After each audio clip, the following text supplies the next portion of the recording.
Hello students, कैसे हो आप लोग। आज हम आपको ये लेक्चर जो आपके लिए लेके आए हैं, ये लेके आए हैं कॉन्स्टिट्यूशन के ऊपर। ठीक है, इंडियन कॉन्स्टिट्यूशन के ऊपर।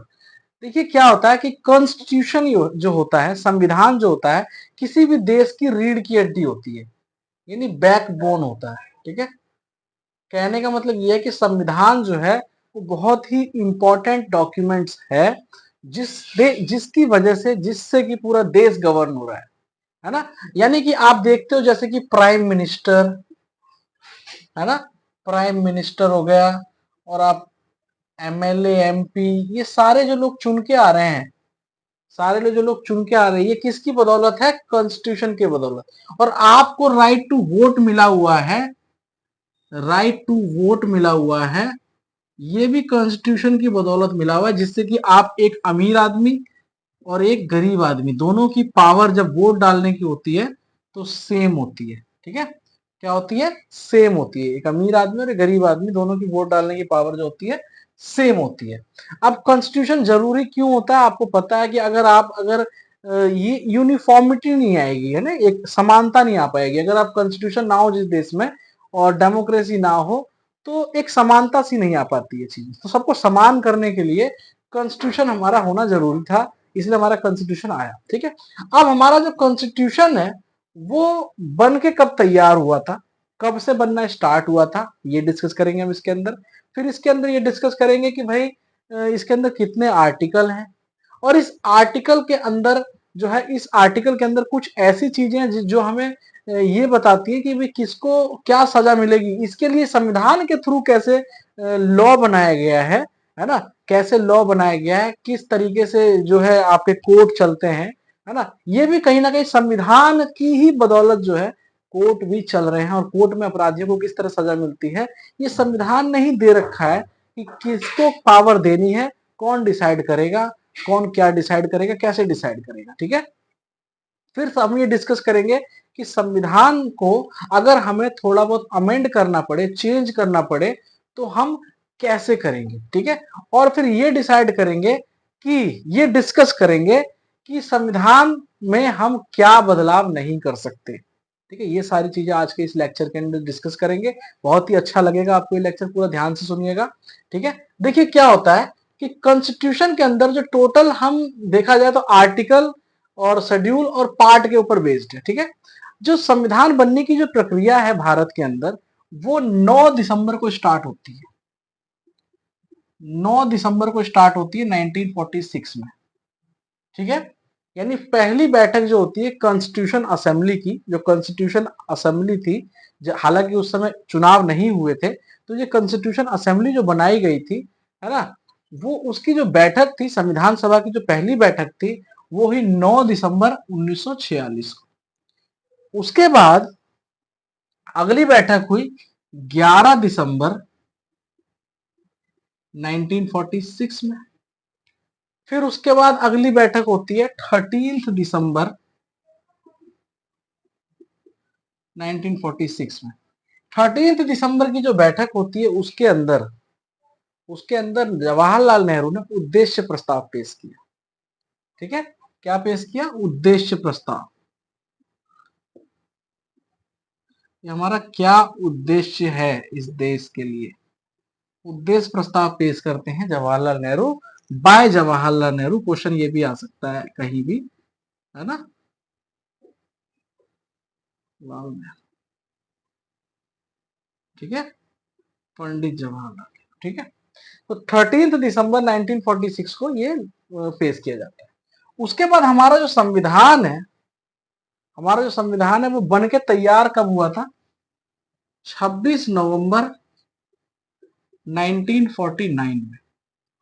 26 नवंबर 1949 में हमारा जो संविधान है बन करके तैयार हुआ, जिसके अंदर 1 से लेके 395 तक आर्टिकल्स थे, यानी कि अनुच्छेद।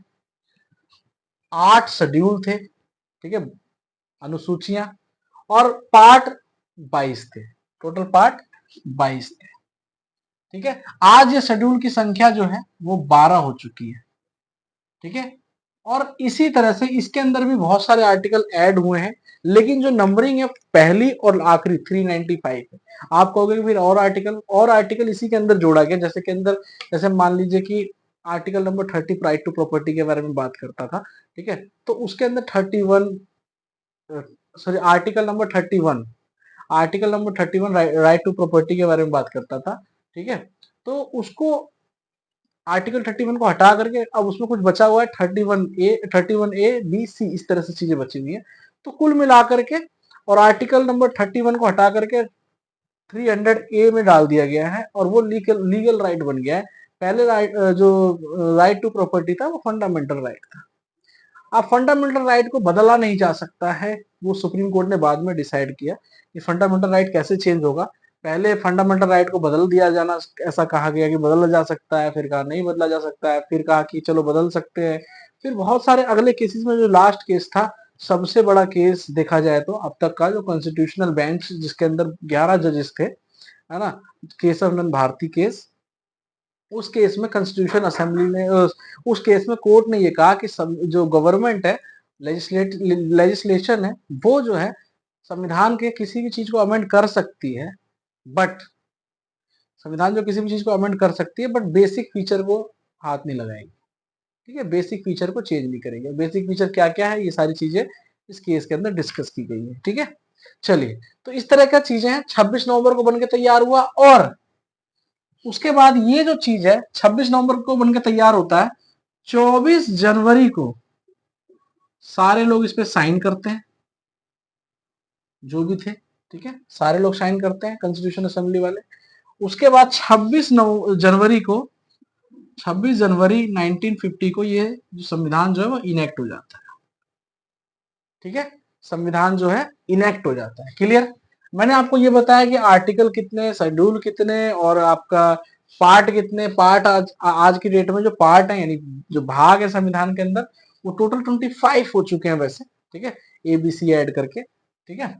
कुल मिलाकर के ये सारी चीजें हैं संविधान के बारे में। अब हमको ये डिस्कस करना है कि संविधान कैसे पता, हमें संविधान कैसे देता है कि भाई किसको क्या सजा मिलेगी, ठीक है, किसको क्या सजा मिलेगी कोर्ट में, जैसे मान लीजिए आपके ऊपर कोई केस हो जाए तो आपको कैसे, किसके थ्रू, किस लॉ के अकॉर्डिंग आपको सजा मिलेगी, या फिर आपको बचना है, ठीक है, आप कैसे डिफेंड करोगे अपने आप।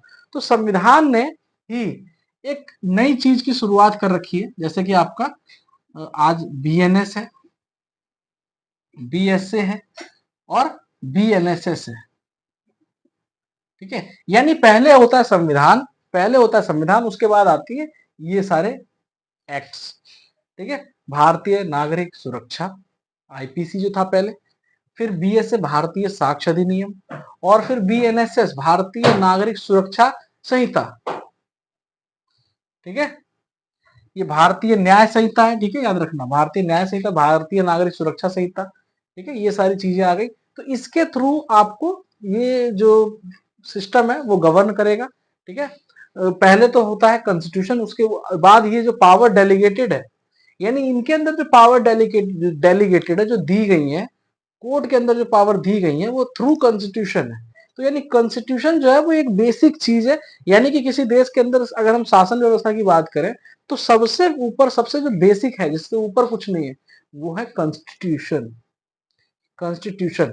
अब क्या होता है कि आर्टिकल कौन सा यूज करके संविधान को बदला जा सकता है, आर्टिकल कौन सा यूज करके संविधान को बदला जा सकता है, तो आर्टिकल नंबर 368 का यूज करके संविधान को बदला जा सकता है, मतलब उसके अंदर अमेंडमेंट किया जा सकता है। लेकिन केशव नंद भारती केस में 1973 का केस है ये, जिसके अंदर ये कहा गया, कि संविधान को बदल सकते हैं आप, ठीक है, बदल सकते हैं, लेकिन बेसिक फीचर को संविधान के नहीं बदला जा सकता है, ठीक है। अब हम बात करते हैं, जैसे संविधान के अंदर प्रियम्बल लिखा होता है, we the people of India, इस तरह से, ठीक है, ये सारी चीजें हैं। तो ये क्या संविधान का पार्ट है ना, क्या संविधान का पार्ट है? तो जी हाँ, पहले ये कहा गया, गोलकनाथ जो है, Golaknath versus state of Punjab वाले केस में ये कहा गया कि भाई जो प्रियम्बल है, वो प्रियम्बल जो है ना, प्रस्तावना जिसे कहते हैं हिंदी में, प्रियम्बल जो है वो संविधान का पार्ट है ना, पार्ट नहीं है ये बोला गया, पार्ट नहीं है। लेकिन उसके बाद केशव नंद भारती केस में, केशव नंद भारती केस में ये कहा गया कोर्ट के द्वारा, अब तक की सबसे बड़ी बेंच है वैसे केशव नंद भारती, 13 जज के बेंचेस ने ये फैसला दिया था और बोला था कि भाई संविधान में आप संशोधन कर सकते हैं बट बेसिक फीचर को हाथ नहीं लगा सकते, बेसिक फीचर को you can't amend basic feature, है ना, इन द कॉन्स्टिट्यूशन। तो गोलकनाथ केस में क्या कहा गया कि भाई, गोलकनाथ केस में कहा गया प्रियम्बल यानी प्रस्तावना जो संविधान का पार्ट नहीं है, लेकिन केशव नंद भारती केस में बोला गया इसका प्रस्तावना जो है संविधान का पार्ट है। लेकिन आप कोर्ट में चैलेंज कैसे करेंगे इसके ऊपर? अब कोई भी चीज हो जाए तो कोर्ट में चैलेंज नहीं कर सकते आप। कोर्ट में चैलेंज जब करेंगे जब आप 1 से लेकर 395 नंबर के आर्टिकल से आपको जस्टिस नहीं मिल पा रहा है ना, तब जाकर के लॉ को इंटरप्रिटेट करने के लिए, अच्छे तरीके से कुछ और चीजें समझाने के लिए आप प्रियम्बल का यूज कर सकते हैं। ठीक है, अगर 1 से लेकर 395 से आपको संतुष्टि नहीं मिल पाती, आपको चीजें क्लियर नहीं हो पाती है, देन द प्रियम्बल का रोल प्ले होगा। ठीक है, इस तरह से चीजें हैं पूरी की पूरी संविधान के बारे में मैंने आपको थोड़ा बेसिक इंफॉर्मेशन प्रोवाइड किया। और आपको ये लेक्चर कैसा लगा? अगर आपको ये लेक्चर अच्छा लगा होगा तो प्लीज लेक्चर अच्छा लगने का चैनल को सब्सक्राइब का बटन जरूर दबा दीजिएगा और शेयर कर दीजिएगा ज्यादा से ज्यादा बच्चों तक। थैंक यू सो मच, मिलते हैं नेक्स्ट वीडियो के अंदर।